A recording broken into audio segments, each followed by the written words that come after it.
Petroleum मसनूआत की कीमतों में कमी के बावजूद गुजरांवाला ट्रांसपोर्ट किरायों में कमी नहीं की गई। रिपोर्ट करें सैयद मुकद्दर रजा। जी बिल्कुल, मैं इस वक्त मौजूद हूँ गुजरांवाला के जनरल बस स्टैंड पर, जहाँ पर एक अहम सूरत हाल दिखाई दे रही है, जहाँ पर ट्रांसपोर्ट माफिया की मनमानियाँ अरूज पर दिखाई दे रही हैं। आपको मजीद बताऊँ कि हुकूमत की जानिब से हालिया दिनों में पेट्रोलियम मसनूआत और डीजल की कीमतों में वाज़ह कमी की गई थी, कि जिसके बाद अवाम को उम्मीद थी कि ट्रांसपोर्ट के किरायों में भी कमी वाक़या होगी। लेकिन यहाँ ज़मीनी हक़ाइक़ कुछ और ही कहानी बयान कर रहे हैं।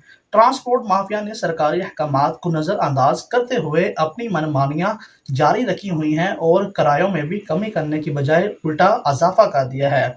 मुसाफिरों का ये कहना है कि पहले ही महंगाई ने इनकी कमर तोड़ रखी है और अब ट्रांसपोर्ट के बढ़ते हुए किराए इनके लिए मज़ीद मुश्किलात पैदा कर रहे हैं। दूसरी जानब ट्रांसपोर्टर्स का ये मौक़िफ़ है कि दीगर अखराजात में इजाफे की वजह से वो किरायों में कमी नहीं कर सकते।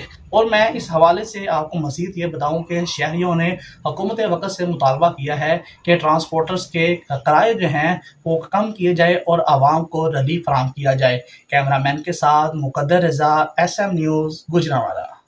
रजा शुक्रिया जी नाज़रीन, ये रिपोर्ट सैयद मुकद्दर रज़ा ने गुजरांवाला से पेश की।